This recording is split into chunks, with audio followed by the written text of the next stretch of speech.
கர்த்தருடைய பரிசு நாமத்திற்கு ஸ்தோத்திரம் உண்டாவதாக. இன்றைய ஜீவவார்த்தை நிகழ்ச்சியை கேட்டுக்கொண்டிருக்கும் அனைவரையும் கர்த்தருடைய பரிசு நாமத்தினால் வாழ்த்துகிறேன், ஆசீர்வதிக்கிறேன். இன்றைய தின தியானத்திற்கு தேவன் கொடுத்த வேத பகுதி அது ஆதியாகமம் 28ஆம் அதிகாரம், அதில் 15ஆம் வசனம். ஆதியாகமம் 28:15. நான் உன்னோடே இருந்து நீ போகிற இடத்திலெல்லாம் உன்னை காத்து இந்த தேசத்திற்கு உன்னை திரும்பி வர பண்ணுவேன். நான் உனக்கு சொன்னதை செய்யும் அளவும் உன்னை கைவிடுவதில்லை என்றார். இன்றைய தினம் இதை கேட்டுக்கொண்டிருக்கும் தேவ பிள்ளைகளே, தேவன் உங்களுக்கு கொடுக்குற ஒரு வாக்கு என்னவென்றால், நான் உங்களுக்கு சொன்னதை செய்து முடிக்கும் அளவும் நான் உங்களை கைவிட மாட்டேன். தேவன் கைவிடாத தேவன் என்பதை நாம் அறிவோம். நம்ம கரம் பிடித்து அவர் பிரியமான இடத்துக்கு நம்ம கொண்டு செல்ல வல்ல தேவன். ஆனால் தான் நான் உன்னை கைவிட மாட்டேன் என்றாரு. அவர் நம்மளை எப்பொழுதும் எந்நேரமும் கைவிடுவதில்லை. நம்ம தான் தேவனை கைவிட்டுட்டு அங்கிட்டு ஓடிட்டு திருப்பி வந்து அவர் கையை பிடிக்கிறதுக்கு ஆசைப்படுகிறோம். ஆனால் தேவன் நமது கரத்தை பிடித்து கொண்டா அந்த இடத்துக்கு நம்ம வந்துட்டோம்னா தேவன் நம்மளை கைவிடவே மாட்டார். நம்ம தேவன் கரத்தை பிடித்து கொண்டு இருப்பதனால தான் அநேக நேரங்களில் நம்ம அவர் கையை விட்டுறோம். நம்ம தேவன் நமது கையை பிடித்து கொள்ளும்படி நாம் நடக்க வேண்டும். அவர்கிட்ட நம்ம சொல்லலாம், ஆண்டவரே என்னால் முடியல, நீங்களே என்னை பிடிச்சிக்கீங்க அப்படின்னு. ஆனால் தான் தேவன் ரொம்ப அழகா சொல்றாரு. இது ஒருவேளை யாக்கோபுக்கு சொல்லப்பட்டது அப்படின்னு நினைக்கலாம். ஆனால் வேதத்தில் சொல்லப்பட்ட ஒவ்வொரு காரியமும் நமக்காக சொல்லப்பட்டது, நமக்காக திருஷ்டாந்தங்கமாக எழுதி வைக்கப்பட்டது.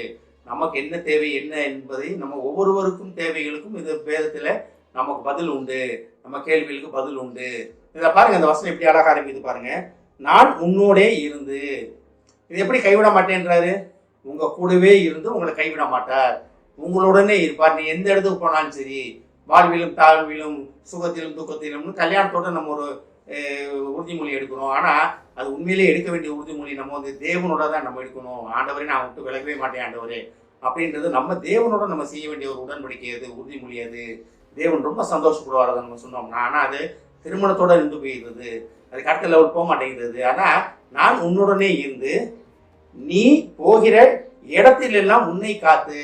எதுக்காக நம்ம கூட இருக்காரா? நம்ம போற இடம் எல்லாமே அவர் நம்மளை பாதுகாத்துக் கொள்வார். என் சமூகம் முன்பாக சென்று உனக்கு இளைப்பாதல் தரும். நம்ம வேதத்தை படிக்கிறோம். ஆனால் தான் அவர் என்னோட நம்ம கூட இருந்து நம்ம போற இடங்கள் எல்லாத்துலையும் அவர் உடன் இருந்து நம்மளை பாதுகாத்துக் கொள்கிறார்.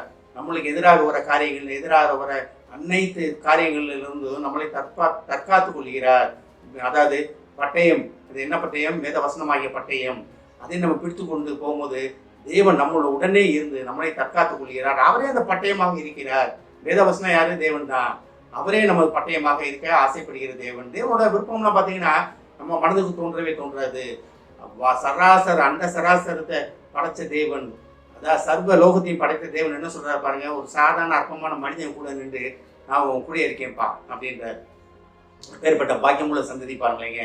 நான் உன்னுடனே இருந்து நீ போகிற இடமெல்லாம் உன்னை காத்து இந்த தேசத்துக்கு உன்னை திரும்பி வர பண்ணுவேன். இந்த தேசம்னா என்ன? நம்ம அதே இடத்துல தானே இருக்கணும்னு நினைக்கிறோம். கிடையாது. நம்ம ஆசீர்வாதமாக இருப்பதற்காக அழைக்கப்பட்டவங்க.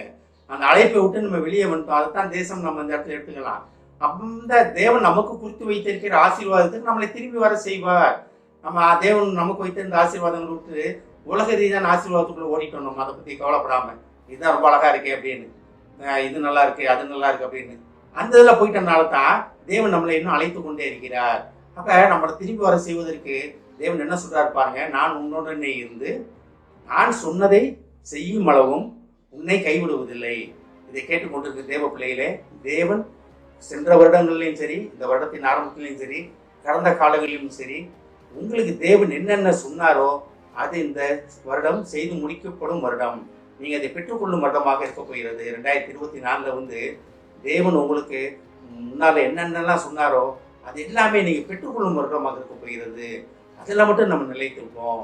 தேவனுடைய கரத்தை பிடிக்காம, தேவனை நீங்க என்னுடைய கரத்தை பிடிச்சிக்கிங்க ஆண்டவரே அப்படின்னு தேவன்கிட்ட நம்ம ஜெபத்துல கேட்போம். கர்த்தர் என்ன சொல்றாரு? அழகா சொல்றாரு பாருங்க. நான் உன்னுடனே இருந்து உன்னை கைவிடுவதில்லை, நான் உன்னை வழி நடத்துவேன் அப்படின்னு தேவன் சொல்கிறார். ஆமென். ஜெபிப்போம். எங்களை அதிகமான நேசிக்கும் பரலோக பிதாவே, நீர் எங்களுடனே இருந்து எங்களை கைவிடாமல் இருப்பேன் என்று சொன்ன மகா கிருபைக்காக நன்றி ஆண்டவரே. அந்த வார்த்தையின் அர்த்தத்தை, அந்த வார்த்தையின் தாக்கத்தை நாங்கள் புரிந்து கொண்டு அதை ஏற்றுக்கொண்டு அதிலே நிலைத்திருக்கும் பக்குவத்தை எங்களுக்கு தாருமாண்டவரே. ஏஸ்தாபனை உண்மை விட்டு விலகாத மனதை எங்களுக்கு தாருமாண்டவரே. உண்மையிலே நிலைத்திருக்க எங்களுக்கு நீ பலன் தாருமாண்டவரே. இதை கேட்டுக்கொண்டு ஒவ்வொருவரையும் ஆசீர்வதிக்கிறோம் அப்பா. ஒவ்வொரு குடும்பத்தையும் ஆசீர்வதிக்கணும் ஆண்டவரே. நீர் இந்த குடும்பத்தில் உள்ள ஒவ்வொருவருக்கும் நியமித்த ஆசீர்வாதங்களுக்கு அவர்களை திரும்பி வர செய்வேன் என்று சொன்ன மகா கிருபைக்கா நன்றி ஆண்டவரே. இவர்களை கைவிட மாட்டேன் என்று சொன்ன மகா கிருபைக்கா நன்றி ஆண்டவரே. ஆசீர்வதிக்கணும்ப்பா. இயேசுவின் மூலமாய் கேட்கிறேன் நல்ல பிதாவே, ஆமென். கர்த்தர் உங்களை ஆசீர்வதிப்பாராக.